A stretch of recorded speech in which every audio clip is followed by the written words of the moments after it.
फुलवारी शरीफ में ऐतिहासिक फैसला।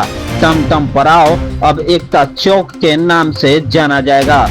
एम्स के पास बनेगा नया ऑटो स्टैंड। इससे पहले नमस्कार, आप देख रहे हैं पटना न्यूज एक्सप्रेस और मैं हूं आपके साथ सरबिंदु कुमार। अगर हमारे चैनल में नए हैं, यूट्यूब देख रहे हैं तो सब्सक्राइब कर लें और फेसबुक देख रहे हैं तो फॉलो बटन जरूर दबा लें। खबर पटना के फुलवारी शरीफ से है, जहां फुलवारी शरीफ में नगर परिषद की बैठक में वो फैसला लिया गया जिसका गूंज अब शहर के हर कोने में सुनाई दे रही है।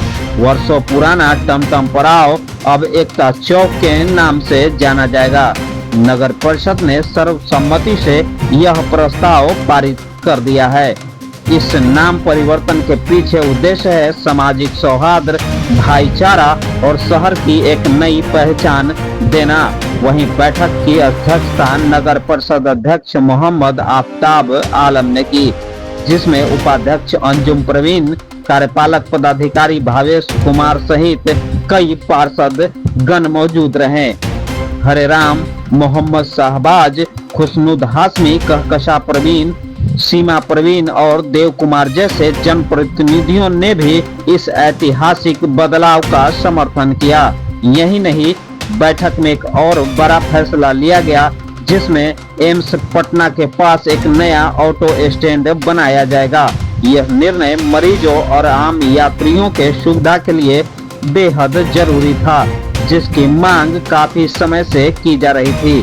नया ऑटो स्टैंड एम्स से आने जाने वालों के लिए राहत की सांस बनकर सामने आएगा। वहीं नगर परिषद अध्यक्ष ने कहा कि हम फुलवारी शरीफ के समग्र विकास के लिए प्रतिबद्ध हैं। आने वाले समय में सड़क, जल निकासी, परिवहन और स्वच्छता पर तेजी से काम होगा। अब फुलवारी बदल रहा है, नया नाम, नई पहचान और नया रफ्तार के साथ। बहुत ही महत्वपूर्ण विषयों पर आज विचार विमर्श किया गया है। हर साल यहाँ सावन के महीना में गाली पूजा होती है और गाली पूजा का जो जुलूस है, जिसको खप्पड़ जुलूस भी कहते हैं, वो भ्रमण करता है नगर में।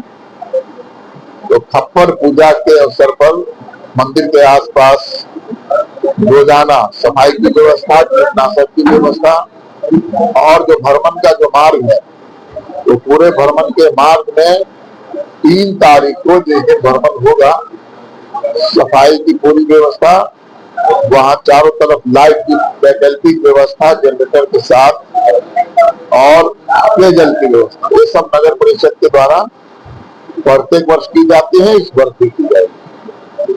यहाँ पे चुनौती कुआं देवी मंदिर में कलश यात्रा निकलता है, तो कलश यात्रा के मार्ग में पूरी सफाई 1 तारीख को, 1 अगस्त को निकलना है, तो पूरी सफाई की व्यवस्था होगी। और 2 अगस्त को भंडारा है, वहां पे प्रकाश और सफाई और पेयजल की व्यवस्था की जाएगी। इस बार बरसात भी है, कहीं कहीं बरसात का पानी भी जमा होता है। नहीं, हमारे यहाँ जल जमाव की कोई स्थिति नहीं है। हर वर्ष से अच्छी स्थिति है हम लोग के यहाँ। इतनी बारिश आज हुई है, इसके बावजूद भी आधा घंटा में, 5 घंटा में सारा पानी निकल जाता है। जब बारिश होती रहती है लगातार 4 घंटा 5 घंटा, तो स्वाभाविक है कि पानी रहेगा, लेकिन 1 घंटा के बाद आपको कहीं जल जमाव नहीं रहता है। जल जमाव के लिए हम लोग बहुत पहले से, 3 महीना पहले से ही इसमें काम कर रहे हैं। नालों का निर्माण कराया गया है, कहीं कच्चा खोदा गया है, पूरे नालों की उड़ाई की गई है, वार्डों के नालों की सफाई कराई गई है। तो जल जमाव की स्थिति वैसी नहीं है जैसा दूसरे अन्य साल में हुआ करता है। और एक महत्वपूर्ण विषय पर विचार हुआ और बोर्ड ने इस प्रस्ताव पर स्वीकृति दिया है कि जो टमटम पड़ाव फुलवारी शरीफ जगह है, उसका नाम टमटम पड़ाव के स्थान पर एकता चौक रखा जाए। आज से प्रस्ताव पारित हुआ और वहां पर बोर्ड भी लगाया जाएगा, एकता चौक नाम होगा टमटम पड़ाव की जगह पर। और म्युनिसिपल एक्ट में प्रोविजन के अनुसार एक मार्ग तकनीकी समिति बनाना है, जिसको बोर्ड ने आज अप्रूव किया है, जिसमें 8 पार्षद होते हैं। उसमें सीनियर एसपी के द्वारा मनोनीत इंस्पेक्टर रैंक के पदाधिकारी एक होते हैं, एक अभियंता होता है और एक राज्य सरकार के स्तर से पदाधिकारी मनोनीत होते हैं। तो वो सब मनोनयन के लिए लिखा जाए, उसकी स्वीकृति बोर्ड ने दी है कि कमेटी बनाया जाए। सरकार का ऐसा निर्देश भी है और सभी वार्डों में नगर पालिका अधिनियम के प्रावधान के अनुसार सभी वार्डों में वार्ड समिति का गठन किया जाएगा। इसकी स्वीकृति हुई है, जिसमें वार्ड के जो पार्षद होंगे वो समिति के अध्यक्ष होंगे और अन्य वहां के जो नागरिकों में से प्रबुद्ध लोग जो होंगे उसके 5 सदस्य पार्षद अनुशंसा करेंगे, वो 5 सदस्य होंगे। ये वार्ड समिति का गठन करना है।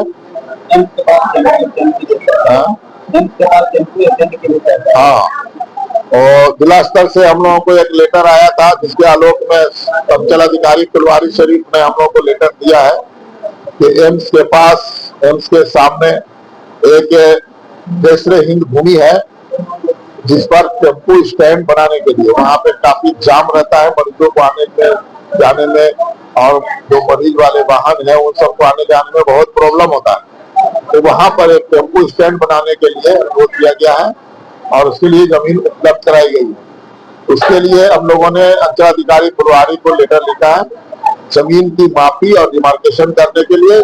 जब जमीन की नापी और डिमार्केशन हो जाएगा और वो इलाका हम लोग के नगर परिषद क्षेत्र में विधिवत बजट के माध्यम से शामिल हो जाएगा, तब वहां उसका निर्माण कार्य हम लोग शुरू कराएंगे।